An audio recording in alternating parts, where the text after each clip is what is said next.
Former Dallas Congressman Colin Allred, thank you so much. Welcome back to Eye on Politics. So you announced this morning you're dropping out of the U.S. Senate race and running for Congress instead.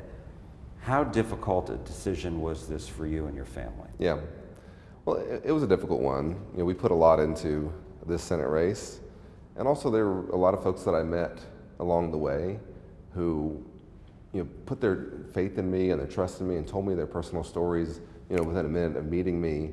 And I felt that that came with a certain level of responsibility to do what I thought was not only best for the state, but for them. And I thought that a bruising primary and runoff was not in their interest, but that I could serve in another way in this newly drawn district that did not exist until the Supreme Court just recently basically said that these maps were going to stand, and that allows me to represent my home and to go back to Congress with a focus on tackling corruption and costs and what I think are the threats to the Constitution by this president in a way that was what I wanted to do in the Senate, but now I can do it going back to Congress. And talk to me about the fact that you're not running for another statewide office, because you have been traveling the state very aggressively in the last several months since you got into this race, and you've gotten to know people, et cetera. So why not run for a governor, lieutenant governor, or attorney general? You're an attorney.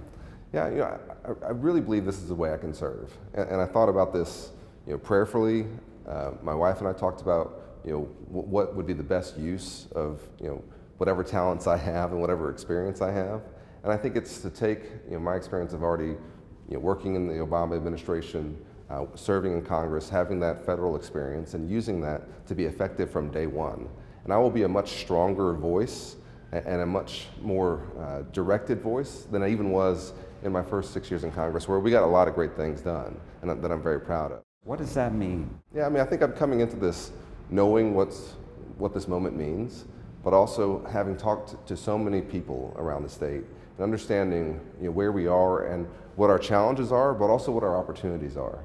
And that if we can just, in some ways, get out of our own way, that we have some chances here to really take off. We have so many talented, hardworking people all across our state who basically need us to give them a chance so they can go do what they need to do. I think we haven't had always that in mind in some of our leadership, but this has allowed me, this entire process, to understand what I think the limitations are and also how we can remove some of those barriers. And you're going to be in a primary for the 33rd Congressional District.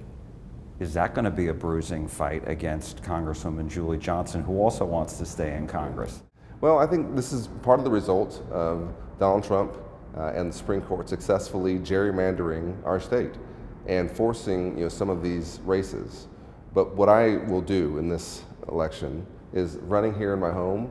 I think I've served Dallas. I think folks of Dallas know me, and I want to show them what I can do to represent us in Congress and how I can be a strong leader from day one. I think we need to have our best players on the field in a moment like this, when Donald Trump is daily violating the Constitution and when we see corruption and costs out of control. To me, we can do something about this, but we have to have leaders who know how to do it, and I do.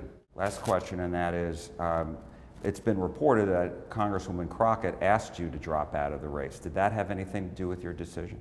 Well, I spoke with Jasmine, and we had a professional conversation, but that really wasn't my determining factor.